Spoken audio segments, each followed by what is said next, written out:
Alright everybody, welcome to another episode of Psycho's Platters.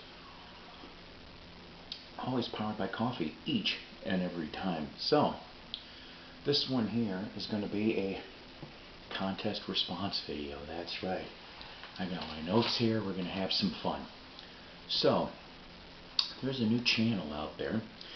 It's called the oldbeatlemaniafan. That's all one word, okay? Oldbeatlemaniafan. So, I think his name is Dave. So, his channel, along with Rachel MusicMam, are doing what is called a combined contest. The contest here is show 5 albums from the year 1965. That's right. 5 albums from 1965. And you know what? The prize is an excellent, cool prize. A still sealed Beatles 65. I am a big Beatles fan, and I'm not going to lie, I think that's one of the albums I don't have, so that would even be more bonus fun. But let's get into this song, shall we? So 5 albums. We're going to start off with, now I know I've shown this a long time back, but I still like this album. I spun it just yesterday actually again. On GNP Crescendo, Gene Norman's group, I got my notes here. Gene Norman Group on GNP Crescendo, Dylan Jazz, that's right. This came out in late 1965. This is the front, this is the back, and a beautiful minty white label promo, that's right, in glorious mono. I really like the takes that the Gene Norman Group do, and by the way, basically the Wrecking Crew is backing Gene Norman on this. You pretty much have Glenn Campbell on guitar, you've got Jim Horn on sax and other types instruments like that, you got Hal Blaine, killer drummer, he's on there too. Leon Russell co-produced this album with Snuff Garrett, that's right. Don't check this out. I mean, I just did not expect this to work when I picked this up.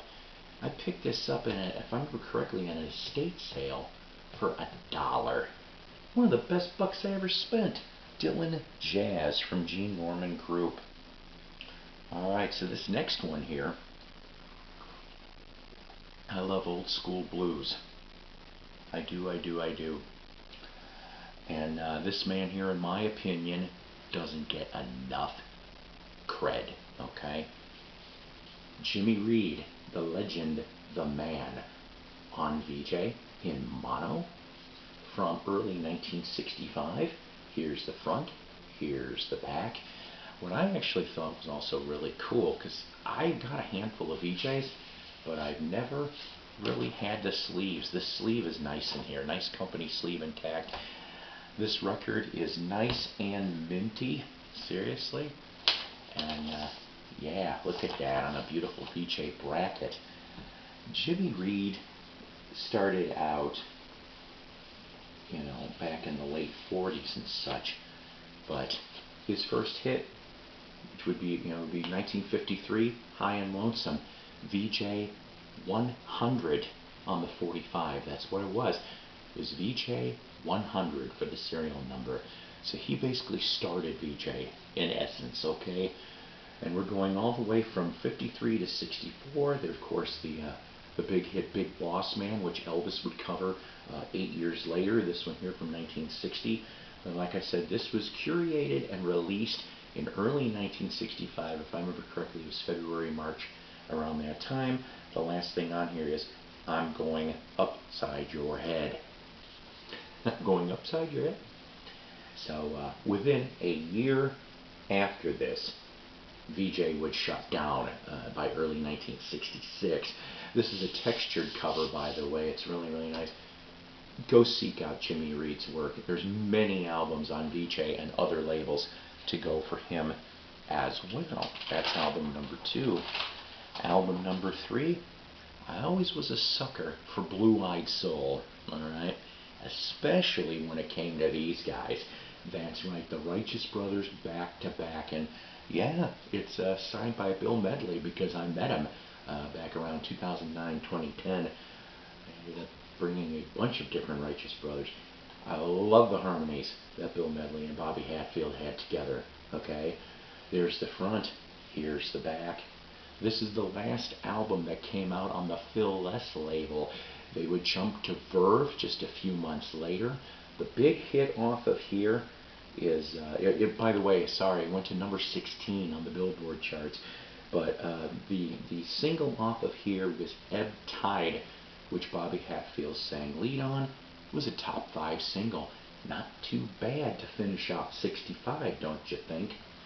Righteous Brothers, masters of blue-eyed soul. Now we go for the last two here. We do Brit Invasion, okay? The British Invasion. We're gonna do this. Here's a band that comes up here that does not, in my opinion, get enough love. I really honestly don't understand. But from November 1965 on Epic Records and Glorious Mono, I Like It Like That. That's right. I like it like that. Here's the front, here's the back. Of course, everybody pretty much knows the good old yellow Epic. This one here, not in really bad condition, to tell you the God's honest truth. In fact, I'm only seeing a couple feather scratches on this sucker. Not too shabby. But of course, I Like It Like That was the big one off of here. Pumping's really good. I Need Love. She's a Loving Girl. That kind of stuff. Just so it's rockers mixed with a lot of ballads. It gets a little syrupy at times with this, but I've always liked Dave Clark 5, and this is another one straight out of the 65 Dave Clark 5 catalog, ladies and gentlemen. Lastly, I fell in love with this band even before I fell in love with Dave Clark 5, and I was very happy to come across this. Now, this one here, I actually got in a trade, so I didn't have to pay a damn thing on this. The only regret that it's rechanneled stereo, but I have a white label mono promo somewhere in these damn record cases. I just couldn't find it right away. So we're going to be talking about having a rave up with the Yardbirds. That's right. Here's the front, and here's the back. Now, with this one here, Having a Rave Up was put out in November 65, same month as the Dave Clark 5 one, right? But go figure that the combined material on this album, all of side 2 is live March 1964, okay? In fact, that material came from the UK release from 64 5 Live Yardbirds. But so you got Clapton on side 2, Jeff Beck is on side 1. So, you've got here the main hits off of this thing. Heart Full of Soul, of course, top 10 hit on Billboard. I love that song, but my favorite off of here is probably I'm a Man. I've always liked their version for that, and that one was hit to 17 on the Billboard charts. The Yardbirds, excuse me, always kick ass. They did not get, in my opinion, enough love. So there you are, and there's my 5 for 65. Old Beatlemaniafan and Rachel MusicMam. I hope you guys out there that get to watch this video, go sub to both channels and take involved in the contest. I think he's doing it for about another week and a half, if I remember correctly. And then, but like I said, once again, thank you for the opportunity to do this video. I like doing these fun contests. Alright, till next time, guys, take care, God bless, and rock on. And always remember, always powered by coffee, each and every time. Take care, everybody.